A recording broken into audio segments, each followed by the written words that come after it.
Então em Israel existiam já as festas programadas que ocorreriam durante o ano. Já era uma obrigação deles prestarem este culto durante essas festas. E tudo já tinha a sua programação feita para acontecer. Até mesmo a circuncisão, que era um sinal de aliança entre Deus e os homens, também era um ritual. Agora, os rituais, eles têm um problema muito sério, porque no ritual a pessoa se torna tão religiosa que ele passa a praticar o que está pedido para se praticar, porém, no seu coração, ele se esqueceu do principal, que era a motivação para se prestar esse culto. Então a pessoa não está realmente amando a Deus, não está com o coração aberto para Deus, não tem a intenção realmente de prestar um culto a Deus. Ele está fazendo aquilo ou para encobrir o seu pecado, ou porque quer comprar a Deus. Está precisando de alguma coisa, então vai para obter aquilo que está desejando. Em nossos dias nós temos aí principalmente o batismo nas águas e a ceia do Senhor como obrigações necessárias para todo aquele que se diz cristão permanecer então no corpo de Cristo, a igreja. Então são obrigações, e muitas vezes a pessoa faz exatamente por causa disso, por obrigação, por um dever, por uma exigência da igreja, e não porque deseja fazer isso, e não porque faz isso de todo o coração. Então no batismo nas águas, muita gente se batiza, mas não sabe o significado ou não absorveu o verdadeiro significado do batismo nas águas. Ele não ainda tomou posse do verdadeiro sentido do batismo. O batismo de João Batista era para arrependimento de pecado. Nós não. Nós já nos arrependemos quando aceitamos a Jesus como Senhor e Salvador. Já fomos purificados de todos os nossos pecados. Agora, o batismo cristão, ele vai o quê? Fazer uma confirmação da sua fé, uma confirmação pública. E ele vai ter agora uma participação no corpo de Cristo. Então ele está dizendo, a minha vida velha acabou, eu tenho que começar uma vida nova. Eu perante a sociedade, eu representava o pecado, agora eu represento Deus. Eu estou aqui agora para combater o pecado.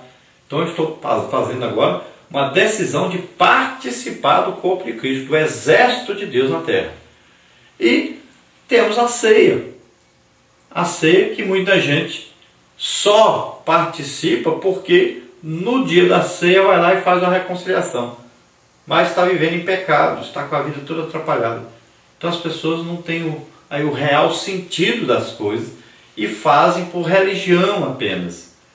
E a ceia, nós devemos sempre olhar para o passado, vendo Jesus, o sacrifício de Jesus em nosso lugar, morrendo pelos nossos pecados. Devemos olhar a nossa vida atual com Deus, a situação que está, se houver o arrebatamento hoje, como está, se nós vamos subir ou não. E devemos olhar para o futuro, com a esperança sempre de estarmos para sempre no céu com Deus.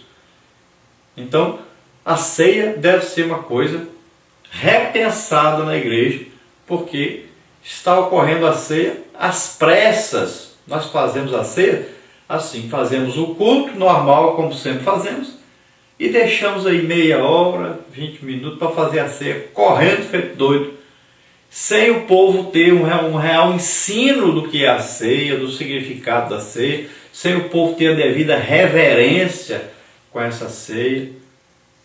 Então nós devemos repensar isso, porque o que mais importa para Deus não é nós realizarmos o batismo ou a ceia, mas é a comunhão com Deus, é o desejo de obedecer à vontade de Deus para nós, sendo que nós, ao fazermos isso, nós estamos dizendo, eu estou me submetendo à autoridade de Deus sobre minha vida, sobre o meu ser. Eu estou entregando a minha vida, eu estou me dedicando, consagrando a Deus. 2. O diálogo de Deus com o povo. O Senhor, através do profeta, convida o seu povo para uma controvérsia. O que Deus fez de mal para Israel rejeitá-lo? Em seguida, o Eterno traz à memória da nação seus benefícios desde o princípio, quando remiu Israel do Egito, protegeu seu povo no deserto contra os inimigos. E em uma pergunta retórica, o próprio Deus antecipa a resposta da nação. A lei estabelecia sacrifícios de animais como provisão pelo pecado, e o azeite para certas ofertas de libação. O problema de Judá não era a falta de rituais e sacrifícios, mas de uma verdadeira conversão a Deus. Então Deus aqui chama o povo a uma reflexão e Deus faz uma pergunta: o que é que eu fiz para vocês de ruim aí? Será que eu tratei vocês mal? Será que eu amaldiçoei vocês servindo a mim, sendo obedientes a mim? Então é Deus mesmo dá a resposta: não.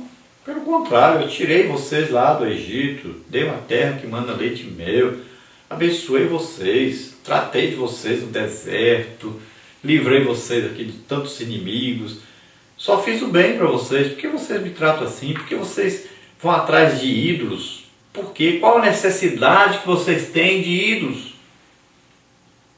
Quantas guerras vocês venceram porque confiaram em mim? Não precisam de deuses. Vocês não são esses povos que vivem aí em volta de vocês. Vocês são um povo separado, povo de Deus. Então Deus conversa com eles e os acusa de estarem traindo a sua confiança, o seu amor. Então a lei que Deus deu aos israelitas, ela tinha ali, previa sacrifícios, prefigurando a vinda de Cristo. Era necessário que eles fizessem os sacrifícios? Era, mas eles deveriam fazer com um coração sincero, com um desejo real de arrependimento de pecados, de conversão a Deus, de maneira que eles tomassem a decisão de não pecar mais. Não o que eles faziam?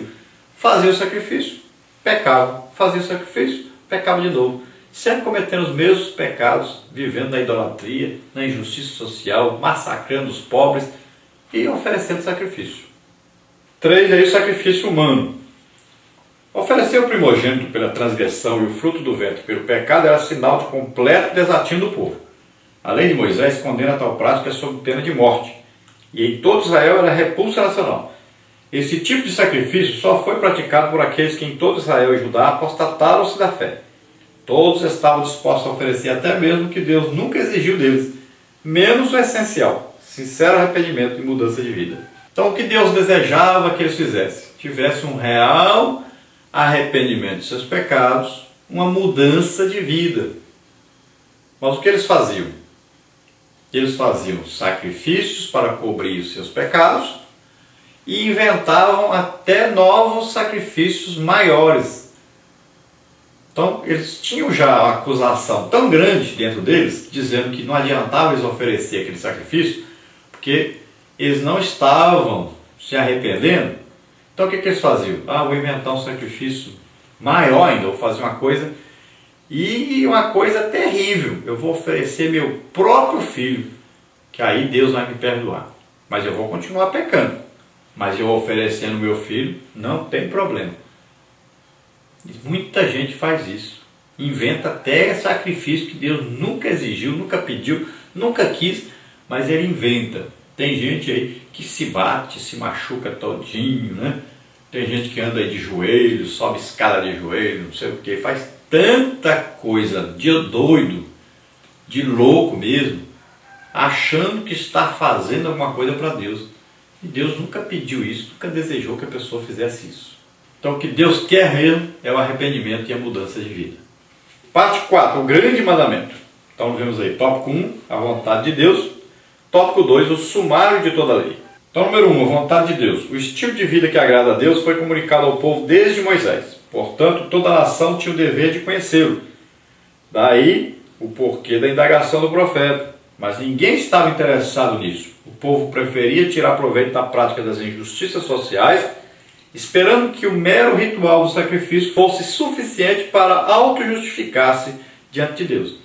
Estavam enganados, pois Deus não se deleita em sacrifícios nem em rituais exteriores. Então existe a vontade perfeita de Deus, existe a vontade permissiva de Deus, mas o povo não queria saber a vontade de Deus. O povo queria realmente era viver no pecado, oferecendo sacrifícios para cobrir esses pecados, para poderem continuar no pecado. A vontade de Deus, então, ela está registrada na palavra de Deus desde Moisés. Deus ensinou o que ele queria para o povo. E tudo se resume em quê? Em amar. Amar a Deus em primeiro lugar, sobre todas as coisas, e amar ao próximo como a si mesmo. Então esse é realmente o desejo de Deus. Número 2 é o sumário de toda a lei. Os 3 preceitos, praticar a justiça, amar a beneficência e andar humildemente com Deus, são considerados pela tradição judaica desde o século I a.C. O resumo dos 613 preceitos repreendidos da lei de Moisés.